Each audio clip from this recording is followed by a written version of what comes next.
ಸಾಕಷ್ಟು ಜನ ಈಗ್ಲೂ ಕೂಡ ಎನ್ರೋಲ್ ಆಗ್ತಾ ಇದ್ದಾರೆ. ಮರ್ತ್ ಬಿಟ್ರು 4 ಡೇಸ್ ಇಂದ ನಾವು ರಿಮೈಂಡ್ ಮಾಡಿದ್ವಿ, ಬಟ್ ಈಗ್ಲೂ ಕೂಡ ಎಂಟ್ರಿ ಆಗ್ತಾ ಇದ್ದಾರೆ. ಅವ್ರಿಗೂ ಕೂಡ ಹೊಸದಾಗಿ ಎಂಟ್ರಿ ಆಗ್ತಿರೋರ್ಗೆ, ಈಗ ಆಲ್ರೆಡಿ ಜಾಯ್ನ್ ಆದವ್ರಿಗೆ ಎಲ್ಲರಿಗೂ ಸಹ ನಮ್ಮ ಈ ಒಂದು ಆಲ್ಫಾ ಧ್ಯಾನ ಶಿಬಿರಕ್ಕೆ ಎಲ್ಲರಿಗೂ ಪ್ರೀತಿಯ ಸ್ವಾಗತ. ಹಾಗೇನೆ ಇಂದಿನ ವಿಶೇಷವಾಗಿರುವಂತ ಈ ದಿನದ ಸೆಷನ್ ನಡೆಸ್ಕೊಡ್ಲಿಕ್ಕೆ ನಮ್ಮೆಲ್ಲರ ಪ್ರೀತಿಯ ಗುರು ಮಾತೆ ಆಗಿರುವಂತಹ ಗುರುಗಳಾಗಿರುವಂತಹ ಕರ್ನಾಟಕದ ಮೊದಲ master mind trainer, Indian reiki grand master, money reiki grand master, Usui reiki grand master, Karuna reiki grand master ಮತ್ತು 18 ಕ್ಷೇತ್ರಗಳಲ್ಲಿ ಬೆಸ್ಟ್ ಕೋಚ್ ಆಗಿ ಕಾರ್ಯವನ್ನು ನಿರ್ವಹಿಸ್ತಾ ಇರುವಂತಹ 2.5 ಲಕ್ಷಕ್ಕೂ ಹೆಚ್ಚು ಜನರ ಜೀವನವನ್ನು ಪರಿವರ್ತನೆ ಮಾಡಿರುವಂತಹ ನಮ್ಮೆಲ್ಲರ ಪ್ರೀತಿಯ ಶ್ರೀದೇವಿ ಅಮ್ಮನ್ಗೆ ಈ ದಿನಕ್ಕೆ ನಾನು ಇವತ್ತಿನ ಸೆಷನ್ಗೆ ಹೃದಯಪೂರ್ವಕವಾಗಿ ಅವರನ್ನ ಸ್ವಾಗತ ಮಾಡ್ತಾ ಇದ್ದೀನಿ. ಸ್ವಾಗತ ಶ್ರೀದೇವಿ ಅಮ್ಮ, ನಿಮ್ಗೆ ಸುಸ್ವಾಗತ. ಹಾಗೆ ಇವತ್ತು ವಿಶೇಷವಾಗಿರುವಂತ ದಿನ ಆಗಿದೆ. ತಮ್ಮೆಲ್ಲರಿಗೂ ಸಹ ನಾಗರ ಪಂಚಮಿ ಹಬ್ಬದ ಶುಭಾಶಯಗಳು. ಇವತ್ತು ಎಷ್ಟು ವಿಶೇಷ ಅಂತ ಹೇಳಿದ್ರೆ, ಈ ವಿಶೇಷ ಹಬ್ಬದಲ್ಲಿ, ಶ್ರಾವಣ ಮಾಸದಲ್ಲಿ ಇವತ್ತೊಂದು ವಿಶೇಷವಾಗಿರುವಂತ ಲೈಫ್ ಚೇಂಜಿಂಗ್ ಒಂದು ಧ್ಯಾನ ಶಿಬಿರದಲ್ಲಿ ತಾವೆಲ್ಲರೂ ಪಾಲ್ಗೊಳ್ತಾ ಇದ್ರಿ. ನಿಮ್ಮೆಲ್ಲರಿಗೂ ಸಹ ಅಭಿನಂದನೆಗಳು. ಹಾಗೆ ಮತ್ತೊಮ್ಮೆ ನಾನು ಶ್ರೀದೇವಿ ಅಮ್ಮನ್ಗೆ ಸ್ವಾಗತ ಮಾಡ್ತಾ ಇದ್ದೀನಿ. ಮತ್ತೆ ಇನ್ನೊಂದು, ಎಲ್ಲರೂ ಕಡ್ಡಾಯವಾಗಿ ವಿಡಿಯೋ ಆನ್ ಮಾಡಿ. ಯಾಕೆಂದ್ರೆ ನೀವು ಬಹಳ ಇಷ್ಟಪಟ್ಟು, ಕಷ್ಟಪಟ್ಟು, ಪ್ರೀತಿಯಿಂದ ಈ ಕೋರ್ಸ್ನ ಆಯ್ಕೆ ಮಾಡ್ಕೊಂಡಿದ್ದೀರಿ ಅಂತ ಹೇಳಿದ್ರೆ, ಯಾಕೆ ಅಂತ ಹೇಳಿದ್ರೆ ನೀವು ಯೂನಿವರ್ಸಿಟಿ ಕನೆಕ್ಟ್ ಆಗ್ಬೇಕು ಅನ್ನುವಂಥದ್ದು. ಹಾಗಾಗಿ ಕಡ್ಡಾಯವಾಗಿ ವಿಡಿಯೋ ಆನ್ ಮಾಡಿ ಸೆಷನ್ ಅಟೆಂಡ್ ಮಾಡಿ ಅಂತ ಹೇಳ್ತಾ, ಶ್ರೀದೇವಿ ಅಮ್ಮ ನಿಮ್ಗೆ ಸ್ವಾಗತ, ಸುಸ್ವಾಗತ.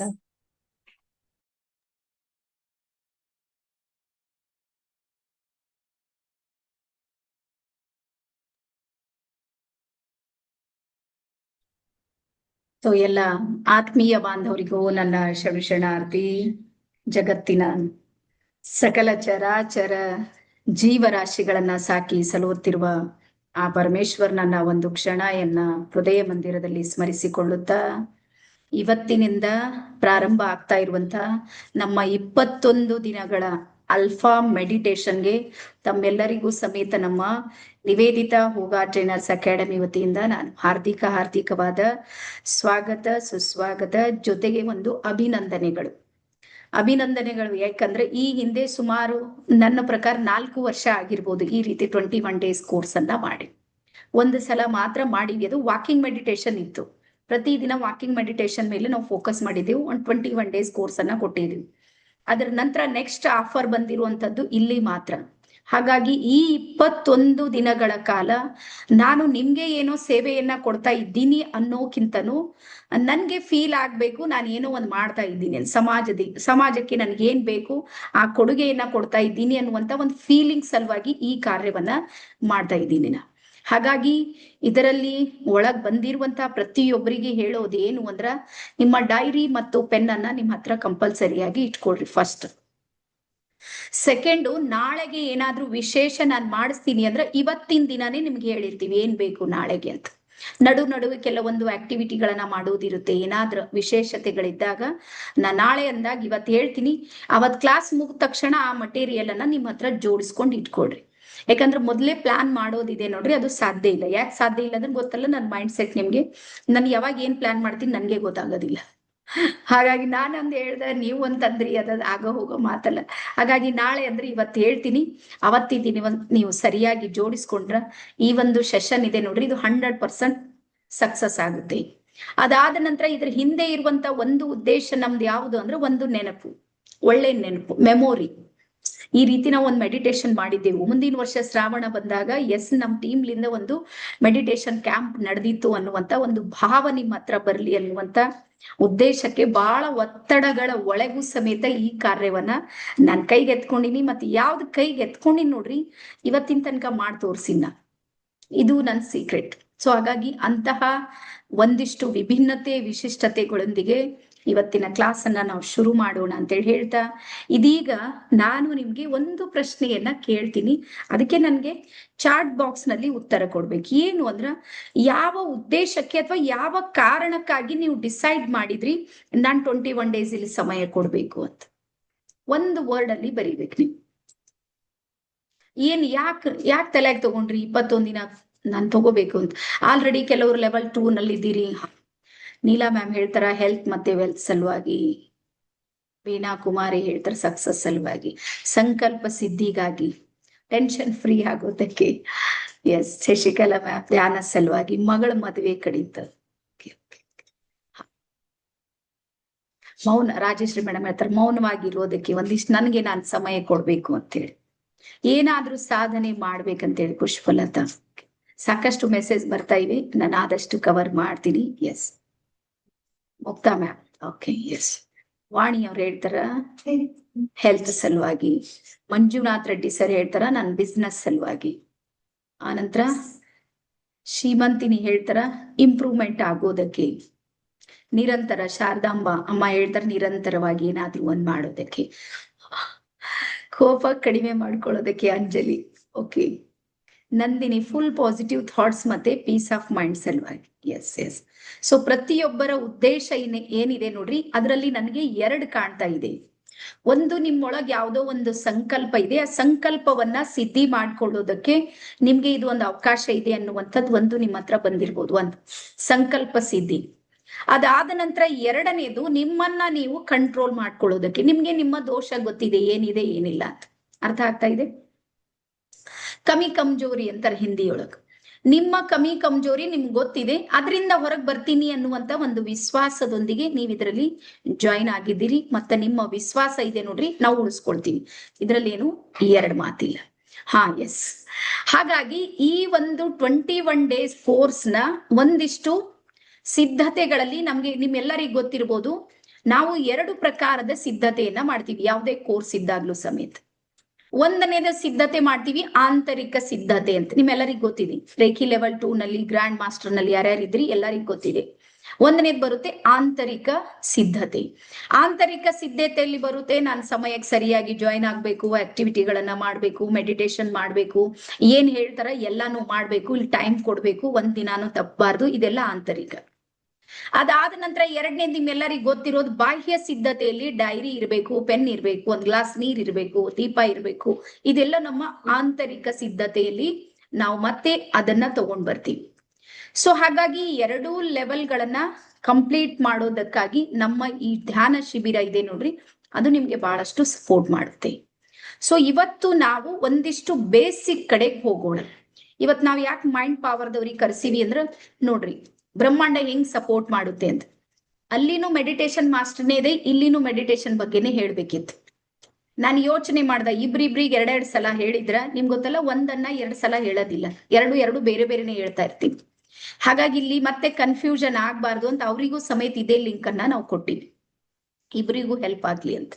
ಹಾಗಾಗಿ ಈಗ ಬರೀರಿ ಮೆಡಿಟೇಷನ್ ಮಾಸ್ಟ್ರಿ ಅಂತ ಮೇಲೆ ಬರೀರಿ.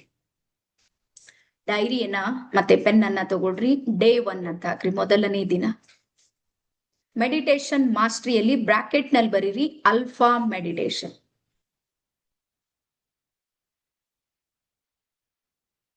Alpha meditation. ನಿಮ್ಗೆ ಅಲ್ಫಾದ ಬಗ್ಗೆ ನಾಳೆ ನಿಮ್ಗೆ ಸಂಪೂರ್ಣ ಮಾಹಿತಿಯನ್ನ ಕೊಡ್ತೀನಿ. ಇವತ್ ಕೇವಲ ನಾವು ಮೆಡಿಟೇಷನ್ ಅಂದ್ರೆ ಏನು, ಧ್ಯಾನ ಅಂದ್ರೆ ಏನು,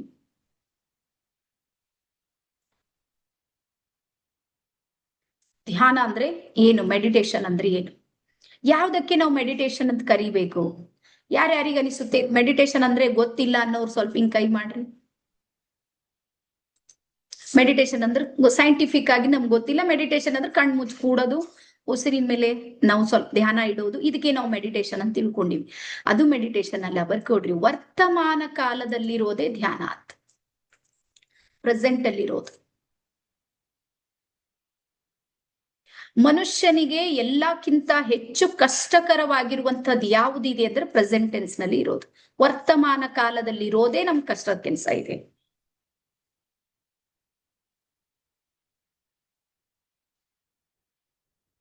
ಅಂದ್ರೆ ನಮ್ಮ ಮನಸ್ಸು ಅನ್ನುವಂಥದ್ದು ಏನಿದೆ ನೋಡ್ರಿ, ಮನುಷ್ಯಂದು ಒಂದೇ ಮುಂದೆ ಓಡುತ್ತೆ, ಇಲ್ಲ ಒಂದು ಹಿಂದೆ ಓಡುತ್ತೆ. ನಾವು ಇಲ್ಲಿ ಸ್ವಸ್ಥಿತಿಗೆ ಬಂದು ವರ್ತಮಾನಕ್ಕೆ ತರೋದಿದೆ ನೋಡ್ರಿ, ಅದು ಬಹಳ ಕಷ್ಟದ ಕೆಲಸ ಇದೆ, ಇದರಲ್ಲಿ ಏನು 2 ಮಾತಿಲ್ಲ. ಹಾಗಾಗಿ ಮನಸ್ಸಿನ ಒಂದು ಲಕ್ಷಣವನ್ನ ನೋಡಿದ್ರ ಮುಂದೆ ಓಡೋದು ಮತ್ತೆ ಹಿಂದೆ ಓಡೋದಿದೆ ನೋಡ್ರಿ, ಅದು ಸಹಜ ಸ್ಥಿತಿ ಇದೆ, ಅದು ತನ್ನಿಂದ ತಾನೇ ಆಗುವ ಪ್ರಕ್ರಿಯೆ. ಮನಸ್ಸಿಗೆ ಯಾವತ್ತೂ ಹೇಳೋದ್ ಬೇಕಾಗಿಲ್ಲ ನೀನ್ ಮುಂದೆ ಓಡು ಅಂತ. ಇಲ್ಲ ನೀನು ಹಿಂದೆ ಹುಡುಕಾಟ ಮಾಡು, ಏನ್ ಹೇಳೋದ್ ಬೇಕಾಗಿಲ್ಲ. ಅದು ತನ್ನಿಂದ ತಾನೇ ಅದ್ರ ಸ್ವಯಂ ಪ್ರಕ್ರಿಯೆ ಅದು ನಡೀತಾನೆ ಇರುತ್ತೆ. ಆದ್ರೆ ಇಲ್ಲಿ ಕಷ್ಟಕರವಾಗಿರುವಂತಹ ಒಂದು ಕೆಲಸ ಯಾವುದು ಅಂದ್ರೆ ವರ್ತಮಾನದಲ್ಲಿರೋದು. ಗೊತ್ತಲ್ಲ ನಿಮ್ಗೆ? ಪ್ರೆಸೆಂಟ್ ಅಲ್ಲಿ ಇರೋದಿಲ್ಲ ವ್ಯಕ್ತಿ. ಬಹಳ ಕಡಿಮೆ ನಾವು ಪ್ರೆಸೆಂಟ್ ಅಲ್ಲಿ ಇರೋದು. ಯಾರ್ಯಾರಿಗನಿಸುತ್ತೆ? ಇಲ್ಲಿ ಇರೋದೇ ಇಲ್ಲ. ನೀವು ನೋಡ್ಬೇಕಾದ್ರೆ ಯಾರ್ಯಾರು ಡ್ಯೂಟಿ ಮಾಡಿರ್ತೀರಿ, ಡ್ಯೂಟಿ ಹೋಗಿರ್ತೀವಿ ನೋಡ್ರಿ, ಮನೆ ಟೆನ್ಷನ್ ಶುರು ಆಯ್ತದ, ಮನೆ ಬಗ್ಗೆ ಚಿಂತೆ ಮಾಡ್ತೀವಿ. ಅದು ಎಲ್ಲಿಟ್ಟೋ, ಇದು ಎಲ್ಲಿಟ್ಟೋ, ಅದು ಏನಾಯ್ತೋ, ಇದು ಏನಾಯ್ತೋ, ಚಿಂತೆ ಮಾಡೋದು, ಟೆನ್ಷನ್ ತಗೊಳ್ಳೋದು.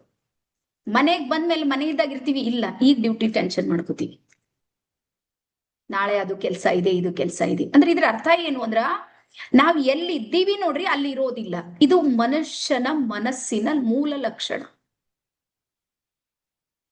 ಎಲ್ಲಿದ್ದೀವಿ ಅಲ್ಲಿಲ್ಲ ನಾವು. ಈಗ ಮೆಡಿಟೇಷನ್ ಏನ್ ಮಾಡುತ್ತೆ ಅಂದ್ರ, ನಿಮಗೆ ಎಲ್ಲಿದ್ದೀರಿ ಅಲ್ಲೇ ತರೋದಕ್ಕೆ ಸಪೋರ್ಟ್ ಮಾಡುತ್ತೆ.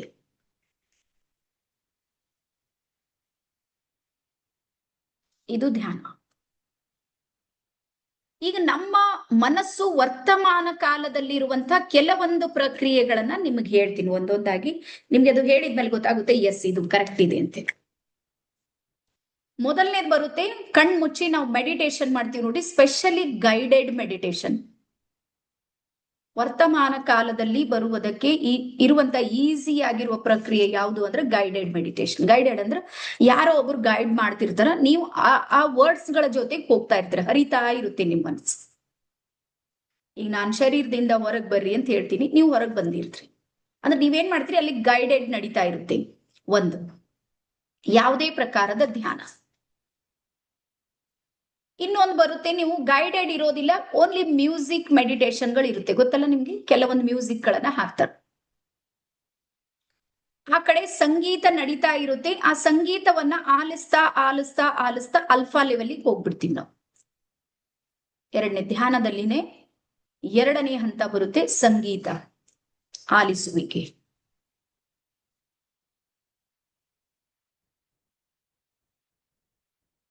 ಅದಾದ ನಂತರ ಮೂರನೇದು ಬರುತ್ತೆ, ಇಲ್ಲಿ ಸಂಗೀತನೂ ಇರೋದಿಲ್ಲ, ಗೈಡೆಡು ಇರೋದಿಲ್ಲ, ಸ್ವಯಂ ಪ್ರೇರಣೆಯಿಂದ ನನ್ಗೆ ಪ್ರೇರಣೆ ಆಗಿರುತ್ತೆ, ನನ್ನನ್ನ ನಾನೇ ಒಂದು ಧ್ಯಾನಸ್ಥ ಸ್ಥಿತಿಯಲ್ಲಿ ಕರೆದುಕೊಂಡು ಹೋಗೋದು, ಸ್ವಯಂ ಪ್ರೇರಣೆ. ಈ ಸ್ವಯಂ ಪ್ರೇರಣೆಯಲ್ಲಿ ಕೆಲವೊಂದು ಮೆಡಿಟೇಷನ್ ಬರುತ್ತೆ, ಇದು ವಿಪಶ್ಯನ ಇರುತ್ತೆ ನೋಡ್ರಿ, ವಿಪಶ್ಯನ ಸ್ವಯಂ ಪ್ರೇರಣೆ. ಅಲ್ಲಿ ಮ್ಯೂಸಿಕ್ ಇರೋದಿಲ್ಲ, ಗೈಡೆಡು ಇರೋದಿಲ್ಲ, ನೀವೇ ನಿಮ್ಮ ಉಸಿರನ್ನ ಗಮನಿಸ್ತಾ ಇರ್ಬೇಕು. ಆನಾಪಾನಾಸತಿ ಇರ್ಬೋದು ಅಥವಾ ವಿಪಶ್ಯನ, ಎರಡು ಒಂದೇ ಇರುತ್ತೆ, ಚೂರು ವ್ಯತ್ಯಾಸ ಇದೆ ಅಷ್ಟೇ. ಇಲ್ಲಿ ಎರಡು ಇಲ್ಲ, ಆದ್ರೂ ವ್ಯಕ್ತಿ ಧ್ಯಾನಸ್ಥ ಸ್ಥಿತಿಗೆ ಬರ್ತಾನೆ. ಅದ್ರ ನನ್ನ ಅನುಭವ ಹೇಳ್ತೀನಿ ನೋಡ್ರಿ ನಿಮ್ಗೆ. ಈ ವಿಪಶ್ಯನ ಇವೆಲ್ಲ ಮಾಡ್ತೀವಿ ನೋಡ್ರಿ, ಅಲ್ಲಿ ರಿಸಲ್ಟ್ ಶುರು ಆಗೋದೇ 6ನೇ ದಿನಕ್ಕೆ. 5 ದಿನ ನಾವು ಗಾಳಿಗೆ ಎದ್ದಿರ್ತೀವಿ, ಏನ್ ಮಾಡತ್ತೀವಿ ನಮ್ಗೆ ಗೊತ್ತಾಗೋದಿಲ್ಲ. ನಾವು ಈಗ ಉಸಿರಿನ ಮೇಲೆ ನಮ್ಮ ಮೂಗಿನ ಹತ್ರ ಹಿಂಗ್ ಧ್ಯಾನ ತಗೊಂಡ್ ಬಂದಿರ್ತೀವಿ, ಮನಸ್ಸೆಲ್ಲೆಲ್ಲೋ ಓಡಿರುತ್ತೆ, ಮತ್ತೆ ವಾಪಸ್ ತರಬೇಕು, ಮತ್ತೆ ಓಡುತ್ತೆ, ಮತ್ತೆ ವಾಪಸ್ ತರಬೇಕು, ಮತ್ತೆ ಓಡುತ್ತೆ. ಈ ಒಂದು ಹೋರಾಟ ಇದೆ ನೋಡ್ರಿ, ಮಿನಿಮಮ್ 6 ಡೇಸ್ ನಡೆಯುತ್ತೆ. 10 ಡೇಸ್ ನಲ್ಲಿ 6 ದಿನ ಹೋರಾಟನೇ ಇರುತ್ತೆ. 7ನೇ ದಿನಕ್ಕೆ ವೈಬ್ರೇಷನ್ಸ್ ಗಳು ನಮ್ಮಲ್ಲಿ ಫೀಲ್ ಆಗೋದಕ್ಕೆ ಶುರು ಆಗ್ತವೆ. ಸೆಲ್ಸ್ ಗಳು ಆಕ್ಟಿವೇಟ್ ಆಗಿರುವಂತದ್ದು ನಮ್ಗೆ ಅರ್ಥ ಆಗೋದಕ್ಕೆ ಶುರು ಆಗುತ್ತೆ. ಬಾಡಿ ಎಲ್ಲ ಫ್ಲೋಟಿಂಗ್ ಮೋಡಿಗೆ ಬರುತ್ತೆ. ನೀವ್ ಯಾರು ಮಾಡಿದ್ರೆ ನಿಮ್ಗೆ ಗೊತ್ತಾಗುತ್ತೆ. ಗಾಳಿಯಲ್ಲಿ ಓಡಾಡಿದಂಗ ಫೀಲ್ ಆಗುತ್ತೆ, ನೀರಿನಲ್ಲಿ ಈಜಾಡಿದಂಗ, ಹಿಂಗೆಲ್ಲ ಒಂದು ಫ್ರೀಕ್ವೆನ್ಸಿಗೆ ಬಂದಿರ್ತೀವಿ. ಯಾವತ್ತ 7ನೇ ದಿನಕ್ಕೆ. ಇದು ಒಂದು ಧ್ಯಾನದ ಪದ್ಧತಿ.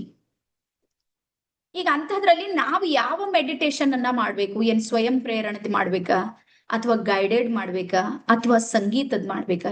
ಯಾವ್ದು ಮಾಡ್ಬೇಕು ಅಂತ ನಿಮ್ಗೆ ಪ್ರಶ್ನೆ ಬಂದ್ರ ಬರ್ಕೊಡ್ರಿ. ನಿಮ್ಮ ಸಬ್ ಕಾನ್ಶಿಯಸ್ ಮೈಂಡ್ ಯಾವ್ದಕ್ಕೆ ಫೀಲ್ ಗುಡ್ ಮಾಡ್ಕೊಳ್ಳುತ್ತೆ ನೋಡ್ರಿ, ಅದು ಮಾಡ್ರಿ. ಎಲ್ಲರಿಗೂ ಎಲ್ಲಾ ಧ್ಯಾನಗಳು ವರ್ಕ್ ಮಾಡುತ್ತೆ ಅಂತ ನಾನಂತೂ ಹೇಳೋದಿಲ್ಲ. ಈಗ ನಂದು ನೋಡ್ರಿ, ನಾನು ನಿಮ್ಗೆ ಹೇಳ್ತಾ ಇರ್ತೀನಿ, ನೀವು ಗೈಡೆಡ್ ಮೆಡಿಟೇಷನ್ ಅನ್ನ ಮಾಡ್ತಾ ಇರ್ತೀರಿ, ನಿಮ್ಗೆ ಅದು ಹೆಲ್ಪ್ ಆಗುತ್ತೆ. ಆದ್ರೆ ಸ್ವಯಂ ನಾನಿದ್ದೀನಿ ನೋಡ್ರಿ, ನಾನ್ ಗೈಡೆಡ್ ಮೆಡಿಟೇಷನ್ ಮಾಡಂಗಿಲ್ಲ, ನಂದೇ ಹೇಳ್ತಾ ಇದ್ದೀನಿ.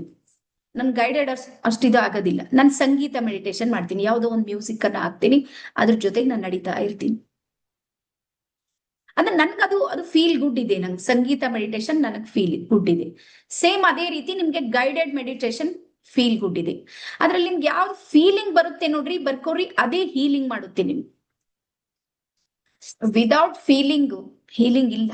ಸುಮ್ನೆ ನೀವು ಕಣ್ ಮುಚ್ಚಿರ್ತೀರಿ, ಪ್ರೊಸೆಸ್ ನಡೀತಾ ಇರುತ್ತೆ, ಫೀಸ್ ಕಟ್ಟಿರ್ತೀರಿ, ಟೈಮ್ ಕೊಟ್ಟಿರ್ತೀರಿ, ಹೊರತಾಗಿ ಅದು ರಿಸಲ್ಟ್ ಕೊಡೋದಿಲ್ಲ. ಹಾಗಾಗಿ ಯಾವ್ದು ಫೀಲ್ ಗುಡ್ ಇದೆ ನೋಡ್ರಿ ಅಂತ ಮೆಡಿಟೇಷನ್ ಅನ್ನ ಮಾಡೋದಿದೆ. ಇದು ಮೆಡಿಟೇಷನ್ ನ ಒಂದು ಪದ್ಧತಿ. ಇದಿಷ್ಟು ನಿಮ್ಗೆ ಅರ್ಥ ಆಯ್ತಾ? ಇಷ್ಟು ಇವತ್ತು ಡೇ 1 ಇದೆ. ಸಣ್ಣ ಸಣ್ಣ ವಿಷಯಗಳನ್ನ ತಗೊಳ್ಳೋಣ, ಆನಂತರ ಮತ್ತೆ ನಾವು ಡೆಪ್ತ್ ಆಗಿ ಹೋಗೋದಕ್ಕೆ ಸಾಧ್ಯ ಆಗುತ್ತೆ. ಅದಾದ ನಂತರ ಈ ಧ್ಯಾನವನ್ನ ಬಿಟ್ಟು ಇನ್ನಿತರ ಯಾವ ಯಾವ ಕ್ರಮಗಳಿಂದ ನಾವು ಮತ್ತೆ ವರ್ತಮಾನ ಕಾಲದಲ್ಲಿ ಬರ್ಬೋದು ಬರ್ಕೊಡ್ರಿ. ಧ್ಯಾನವನ್ನ ಬಿಟ್ಟು ಕುಂತು ಒಂದ್ ಕಡೆ ಕುಂತು ನನಗ್ ಮೆಡಿಟೇಷನ್ ಮಾಡ್ಲಿಕ್ಕೆ ಸ್ವಲ್ಪ ಆ ಕಡೆಗೆ ಈ ಕಡೆಗೆ ಇದೆ. ಧ್ಯಾನವನ್ನ ಬಿಟ್ಟು ಅದೇ ಸ್ಥಿತಿಗೆ ವೈಬ್ರೇಷನ್ ತರೋದಿದೆ, ನಂಗೆ ನಾನು ಅಲ್ಫಾಕ್ಕೆ ಬರೋದಿದೆ. ಯಾವ ಯಾವ ಒಂದ್ ರೀತಿಯಿಂದ ನಾನು ಮತ್ತೆ ಆ ಅಲ್ಫಾ ಲೆವೆಲ್ಗೆ ಹೋಗಿ ರೀಚ್ ಮಾಡ್ಬೇಕು ಮೆಡಿಟೇಷನ್ ಅನ್ನ ಬಿಟ್ಟು. ಇನ್ನಿತರ ಎರಡನೇದ್ ಬರುತ್ತೆ, ಹೇಳ್ತೀವಿ ಏನ್ ಮಾಡಿ. ಎರಡನೇದ್ ಬರುತ್ತೆ ಬರವಣಿಗೆ.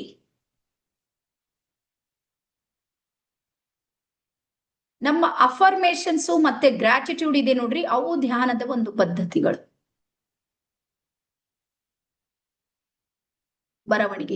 ಬರವಣಿಗೆಯಲ್ಲಿ ಏನಾಗುತ್ತೆ ಸೈಂಟಿಫಿಕ್ ಹೇಳ್ತೀನಿ ನೋಡ್ರಿ. ನಮ್ಮ ಬೆರಳಿನ ತುದಿಗಳಿರುತ್ತೆ ನೋಡ್ರಿ, ನಿಮ್ಗೆ ಗೊತ್ತಲ್ಲ, ಇಲ್ಲಿ ರೇಖಿ ಇದೆ ಅಂತ. ಯಾರ್ಯಾರು ಗ್ರ್ಯಾಂಡ್ ಮಾಸ್ಟರ್ಸ್ ಇದ್ರಿ ನಿಮ್ಗೆ ಗೊತ್ತಿದೆ.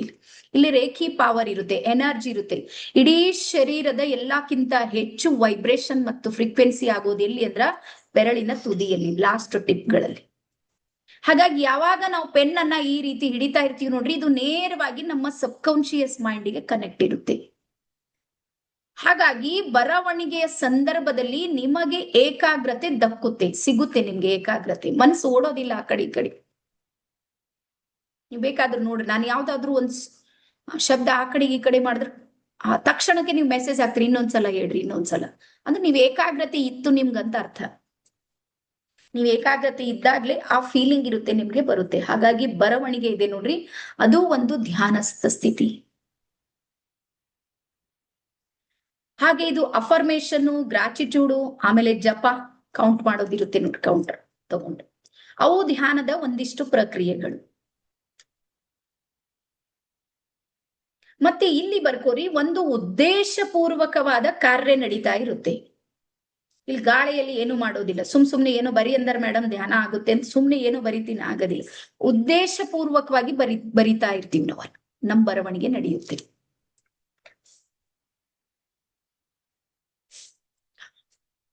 ಅದಾದ ನಂತರ ನಿಮ್ಗೆ ಹೇಳಿದಲ್ಲ, ಸಂಗೀತ ಅನ್ನುವಂಥದ್ದು ಒಂದು ಧ್ಯಾನಸ್ಥ ಸ್ಥಿತಿ. ಸಂಗೀತದಲ್ಲಿ ಸಾಕಷ್ಟು ಪ್ರಕಾರದ ಸಂಗೀತಗಳನ್ನ ನಾವು ನೋಡ್ತಾ ಇರ್ತೀವಿ.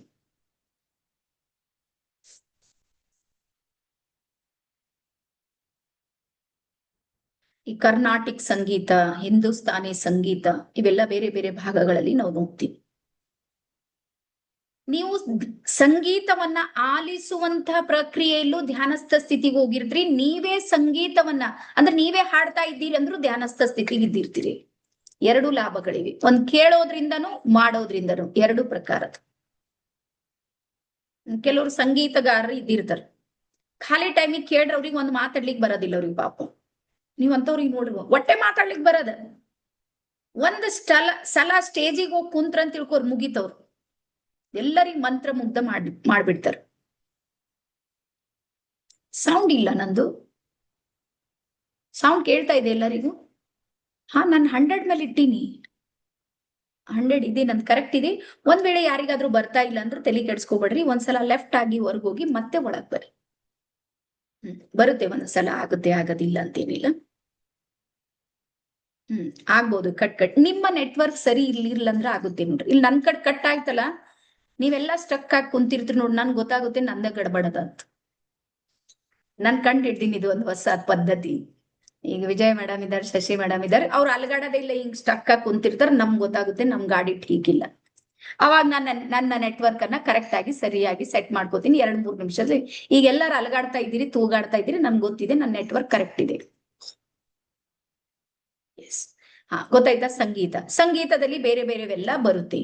ಈ ತಬಲಾ ವಾದನ ಬರುತ್ತೆ, ಕೊಳಲು ಬರುತ್ತೆ, ಡ್ರಮ್ ಅಂತ ಬರುತ್ತೆ ನೋಡ್ರಿ, ಅವೆಲ್ಲ ಸಂಗೀತದ ಬೇರೆ ಬೇರೆ ಪ್ರಕ್ರಿಯೆಗಳು. ಇದರಿಂದನೂ ಧ್ಯಾನಸ್ಥ ಸ್ಥಿತಿಗೆ ನಾವು ಒಂದ್ ನಿಮಿಷ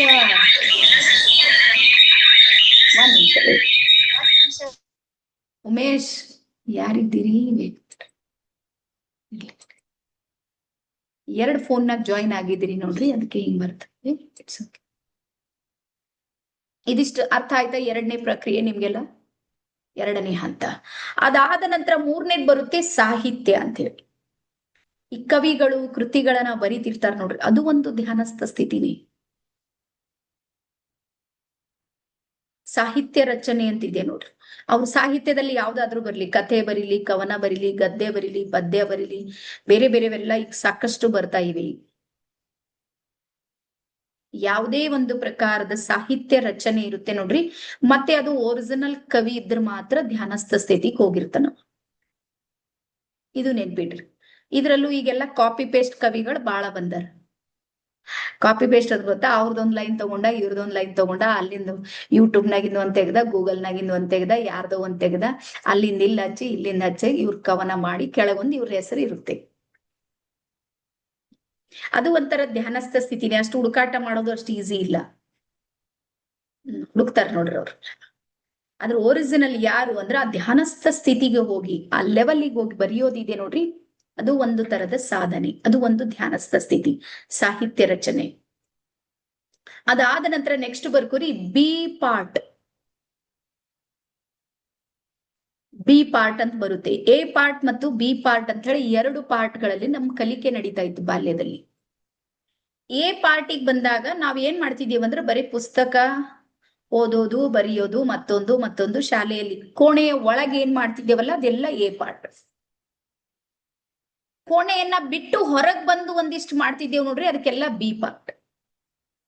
ಈಗ ಬಿ ಪಾರ್ಟ್ ಅಲ್ಲಿ ಯಾವ್ದು ಬರುತ್ತೆ ಬರ್ಕೋರಿ? ಕತೆ ಹೇಳುವುದು ಮತ್ತೆ ಕತೆ ಕೇಳುವುದು, ಅದು ಧ್ಯಾನಸ್ಥ ಸ್ಥಿತಿ. ನಿಮ್ಗೆ ಗೊತ್ತಿರ್ಲಿ, ಇದು ಕತೆ ಹೇಳೋದಿದೆ ನೋಡ್ರಿ, ಅದೊಂದು ಕಲೆ ಇದೆ. ಸುಮ್ನೆ ಸಾಧಾರಣ ವಿಚಾರವನ್ನೇ ಸ್ಟೋರಿಯಾಗಿ ಮಾಡ್ತಾರ ನೋಡ್ರಿ, ಎಲ್ಲರೂ ಅಲರ್ಟ್ ಜೋನಿ ಕೇಳ್ತಿರ್ತಾರ, ನೋಡಿದ್ರಿ ನೀವು? ಅದು ಒಂದು ಪ್ರಕ್ರಿಯೆ, ಧ್ಯಾನಸ್ಥ ಸ್ಥಿತಿ. ಅದು ಹೇಳುವುದು ಮತ್ತೆ ಅಷ್ಟೇ ಚೆನ್ನಾಗಿ ಕೇಳುವುದು. ಆನಂತರ ನೆಕ್ಸ್ಟ್ ಬರ್ಕೋರಿ ನಿಸರ್ಗದ ನಡಿಗೆಯಲ್ಲಿ ಸ್ಟೆಪ್ಸ್ ಅನ್ನ ಹಾಕ್ತಾ ಇರ್ತೀವಿ. ನೀವು ಆಫ್ಲೈನಿಗೆ ಯಾರು ಬಂದಿರಿ, ಈ ಧ್ಯಾನ ನಿಮ್ಗೆ ಗೊತ್ತಿದೆ.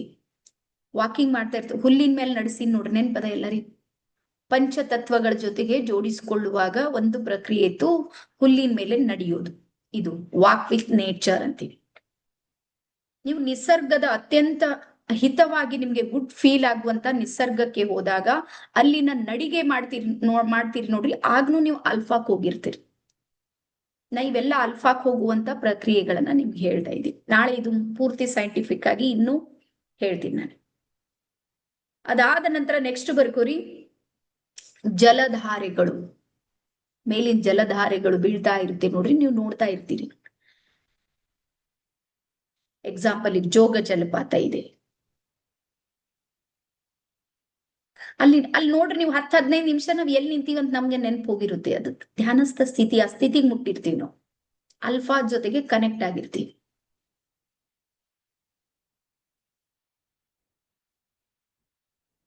ಸೊ ಇಷ್ಟು ನಿಮ್ಗೆ ಅರ್ಥ ಆಯ್ತಾ? ಆಮೇಲೆ ದೇವಸ್ಥಾನಕ್ಕೆ ಹೋದಾಗ ದೇವ್ರ ಎದುರಿಗೆ ನಿಂತಿರ್ತೀವಿ ನೋಡ್ರಿ, ಪ್ರತ್ಯಕ್ಷ ಪ್ರಕಟ ಎದುರಿಗೆ ಫೇಸ್ ಟು ಫೇಸ್ ನಿಂತಿರ್ತೀವಿ ನೋಡ್ರಿ, ಅದು ಒಂದೇ ಸೆಕೆಂಡ್ ಇರ್ಲಿ, ಆ ಸೆಕೆಂಡ್ ಅಲ್ಲಿ ಅಲ್ಫಾದಾಗ ಇದ್ದಿರ್ತೀವಿ ನೋಡ್ರಿ, ಅಚಾನಕ್ಕೆ ನೋಡಿರ್ತೀವಿ ನಾವಲ್ಲಿ. ಮತ್ತೆ ಅದು ನೋಡೋದಕ್ಕಂತೆ 10 ಗಂಟೆಗಳ ಕಾಲ 12 ತಾಸೆಲ್ಲ ವೇಟ್ ಮಾಡ್ತೀವಿ, ವೇಟಿಂಗ್ ನಂಗೆ ಉಳ್ತು. ಆ ಒಂದು ಸೆಕೆಂಡ್ ಇದೆ ನೋಡ್ರಿ, ಅದು ಅಲ್ಫಾ ಇದೆ.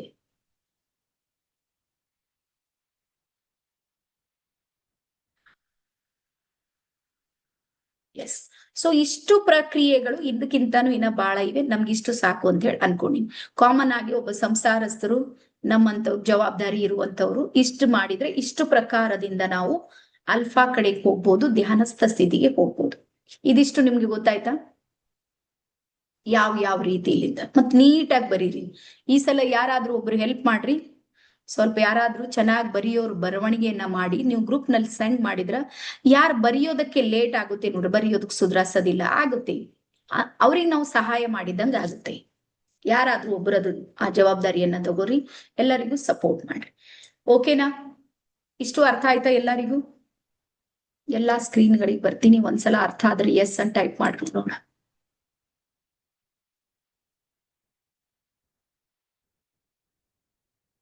ಹಾ ಎಸ್ ಅಂತ ಟೈಪ್ ಮಾಡ್ರಿ ಸೀಮಂತಿನಿ ಮೇಡಮ್. ಎಸ್. ಇನ್ನ ಬಾಳ ಜನ ವಿಡಿಯೋ ಆಫ್ ಇಟ್ಟಿರಲ್ಲ. ಜಯಶ್ರೀ, ಫಕೀರೆ, ಜಗನ್ನಾಥ್, ಆಶಾರಾಣಿ.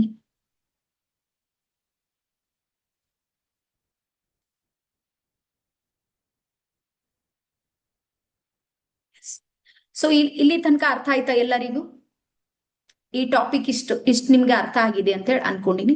ಮತ್ ಅರ್ಥ ಆಗೋ ತರನೇ ಹೇಳಿ. ನಾನು ಯಾರಾದ್ರೂ ಹೊಸಬ್ರು ಜಾಯಿನ್ ಆದ್ರೂ ಇವತ್ತಿನ ನನ್ ಮಾತು ನಿಮ್ಗೆ ತಿಳಿದಿದೆ ಅಂತ ಅನ್ಕೊಂಡಿನಿ. ಯಾಕಂದ್ರೆ ಕೆಲವ್ರು ಲೆವೆಲ್ 1 ಬಂದಿಲ್ಲ, ಬಟ್ ಇದ್ರೊಳಗ್ ಬಂದವ್ರು ಇದ್ದೀರಿ.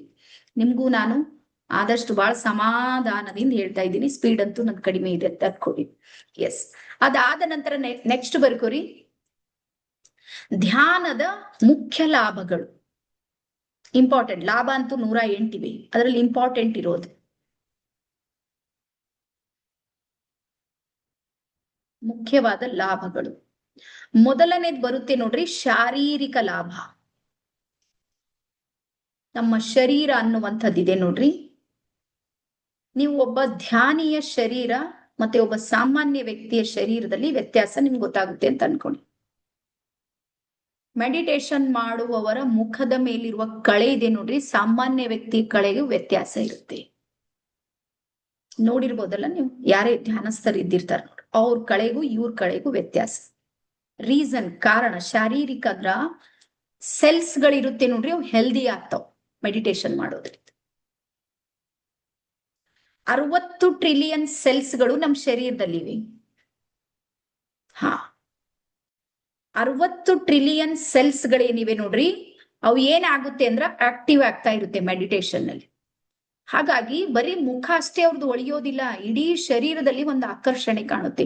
ಎಲ್ಲಾರು ಓಡ್ತಾ ಹೋಗಿ ಏನ್ ಮಾಡ್ತಾರ, ಕೈ ಜೋಡಿಸ್ತಾರ, ಕಾಲಿಗೆ ಬೀಳ್ತಾರ. ರೀಸನ್ ಏನು ಅಂದ್ರ ಆ ಸೆಲ್ಸ್ಗಳು ಅಷ್ಟೊಂದು ವೈಬ್ರೇಟ್ ಮಾಡ್ತಾ ಇರುತ್ತೆ. ನಂದಿನಿ, ಇನ್ನು ಬಹಳ ಮಾಡೋದಿದೆ. ನನ್ ಭಾಷೆ ನೋಡಿದ್ರಾಗೆ ಅರ್ಧ ಲೈಫ್ ಹೋಗ್ಬಿಟ್ಟಿದೆ. ಇವತ್ತು ನನ್ಗೂ ಸ್ವಲ್ಪ ಪಶ್ಚಾತ್ತಾಪ ಆಗಿದೆ. ನನಗೆ ಮುಂದಿನ ಸಲ ಭಾಷಣ ಕಡಿಮೆ ಮಾಡ್ಬೇಕಂತ ಪ್ಲಾನ್ ಮಾಡೀನಿ, ನೋಡೋಣ. ನನ್ ಪ್ರೊಫೆಷನ್ ಹಿಂಗೆ ಆಗ್ಬಿಟ್ಟಿದೆ. ಓಕೆ. ಸೊ ಮೊದಲನೇದು ಯಾವುದು? ಶಾರೀರಿಕದಲ್ಲಿ ಯಾವ್ದು ಬರುತ್ತೆ ನಿಮ್ಗೆ? ಸುಮ್ನೆ ಮೇಲ್ ಉದಾಹರಣೆಗಳನ್ನ ಹೇಳ್ತೀನಿ. ಅದು ಯಾವ್ದಂದ್ರೆ ಸೆಲ್ಸ್, ಜೀವಕೋಶಗಳಿರುತ್ತೆ ನೋಡ್ರಿ, ಅವು ಹೆಲ್ದಿ ಆಗಿರುತ್ತೆ. ಈವನ್ ಕ್ಯಾನ್ಸರ್ ಸೆಲ್ಸ್ ಇದ್ರೂ ಸಮೇತ ಅವು ಚೇಂಜ್ ಆಗುತ್ತೆ ಆಟೋಮೆಟಿಕ್. ಒಂದು ಸತ್ತು ಹೊರಗೆ ಹೋಗುತ್ತೆ, ಇಲ್ಲ ಚೇಂಜ್ ಆಗುತ್ತೆ. ಇದು ಮೆಡಿಟೇಷನ್ ನ ಮೊದಲ ಲಾಭ, ಸೆಲ್ಸ್. ಅದಾದ ನಂತರ ಎರಡನೇದು ಬರ್ಕೋರಿ, ರೋಗ ನಿರೋಧಕ ಶಕ್ತಿ ಉದ್ಭವ ಆಗುತ್ತೆ, ಉತ್ಪತ್ತಿ ಆಗುತ್ತೆ. ನಾವು ರೋಗ ನಿರೋಧಕ ಶಕ್ತಿ.